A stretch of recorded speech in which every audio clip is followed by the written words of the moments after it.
જય દ્વારકાધીશ બધા મિત્રોને. હું છું સુરેશ રબારી. આજે નવો દિવસ નવા વ્લોગમાં આપ બધાનું હાર્દિક સ્વાગત છે. હા, પુલ થતા અમારે એક બહુ મસ્તીનું કામ થઈ ગયું. કાંઈ ટ્રાફિક નહીં, કાંઈ લપે નહીં, સીધા ગામ બહાર.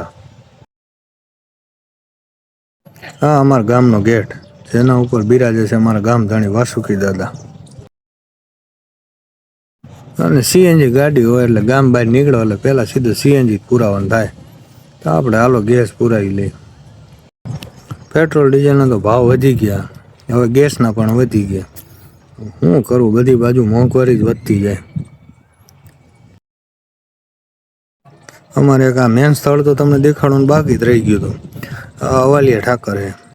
આ અમારા માંડવનું દ્વારકા ગણાય છે. હાલો તો હવે ચોટીલામાં એન્ટર થઈ ગયા. આપણે પહોંચી ગયા રામચોકે. વાસુકી દાદાના દર્શન કરી લઈ. અને રામચોક વચાળે એક મૂર્તિ રાખેલી છે. એ મૂર્તિ કેની છે એ તો નથી ખબર, જેને ખબર હોય કમેન્ટમાં કહેજો. હાલો તો હવે જલારામ બાપાના દર્શન કરીને આપણે હાઈવે ચડી ગયા. હવે સીધું નોનસ્ટોપ આપણે રાજકોટ સુધી ખેંચી લેવાનું હોય. પહેલાં તો વિચાર હતો ચાની ચુસ્કી લઈ લઈશું રસ્તામાં, પણ હવે મોડું થાય. મેં કીધું હવે સીધું રાજકોટ જઈને ચાની ચુસ્કી લઈશું. બાઉન્ડ્રી આપણે પહોંચી ગયા ટોલ નાકે. આ ટોલ નાકું તો હવે એનો ટાઈમ પૂરો થઈ ગયો, પણ તોય ટોલ નાકું હજી ખટારા વાહન લોડિંગ વાહન માટે ચાલુ હોય. 4 વ્હીલ માટે તો બંધ જ છે. હવે નવું ટોલ નાકું આગળ બને ને કુવાડા પાસે, એ ચાલુ થાય એટલે આ બંધ થઈ ગયા. હાલો તો આપણે પહોંચી ગયા એરપોર્ટ પાસે. પણ અહીંયા એરપોર્ટ પાસે જોયું તો બધી બાજુ પુલ જ બનાવે. ખબર નથી પડતી કે આ પુલ ઉપરથી સીધું પ્લેન ઉડાડવા હાટું પુલ બનાવે કે વાહન માટે બનાવે. બે બાજુ પુલ જ બંધ કરે. ખબર નહીં હવે આ પુલ શેના માટે બનાવે. હાલો તો મોટું ભયંકર એક્સિડન્ટ આજે રસ્તામાં જોવા મળ્યું. ગાડીઓની ટ્રાફિક લાઈન હતી. જુઓ કેવું મોટું ટ્રાફિક છે.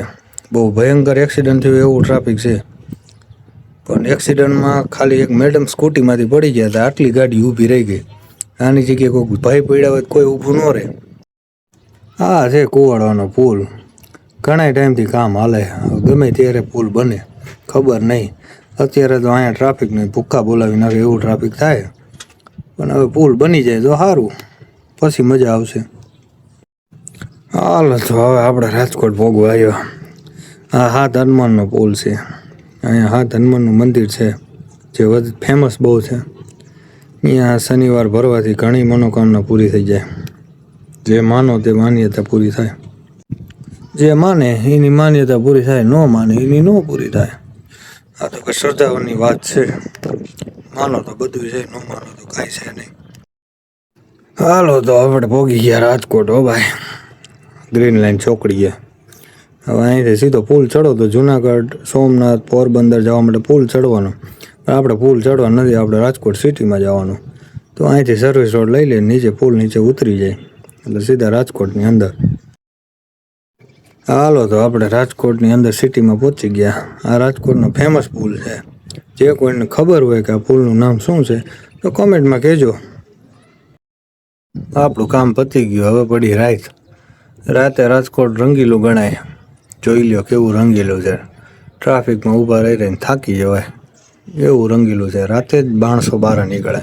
ખબર નહીં શું રાજકોટમાં રાતે છે. ટ્રાફિકમાંથી વીનતા વીનતા બહાર નીકળી ગયા. હવે આપણે પાછો ચોટીલા હાઈવે લઈ લીધો. હવે પાછા હાલ્યા જાય ઘર બાજુ નિરાતે ધીમે ધીમે. આની તો કાંઈ ખબર નથી શું થઈ ગયું, પણ લાઇટું ડીમ ફૂલ બહુ જોરદાર થાય ને આખું ફૂલ ખેંચે. ગાડી હાંકવામાં કેવડાવે.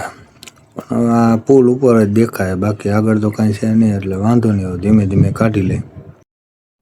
થોડાક આગળ હાલ્યા ત્યાં તો મેઘરાજાની થઈ એન્ટ્રી. હો ભાઈ, ધીમે ધીમે વરસાદ ચાલુ થયો.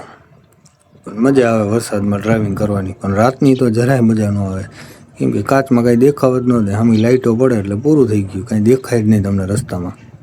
વરસાદમાં રાતનું ડ્રાઇવિંગ તો બહુ વામવું પડે ભાઈ. એમાંય પાછો રાતનું આ મોટા વાહનો ખટારા ને એ બધા નીકળે ને એની બાજુમાંથી આપણે નીકળીને એટલે એનો ટાયરનો એવો ગારો ઉડે ને, તમારો કાચમાં કાંઈ તમને દેખાવ ન દે એટલું ગારો આવે. શું કર્યું હવે ધીમે ધીમે આપણે તો નીકળી જાય ઘર તરફ. જેમ જેમ આપણે ઘર બાજુ જતા જાય ને એમ વરસાદ પણ વળતો જાય.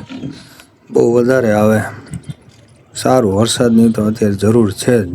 જેટલો પડે એટલો ઓછો હોય. આવો મહારાજ આવો. ફાઇનલી આપણે વરસાદમાં પલળતા ઘરે પહોંચી ગયા છીએ.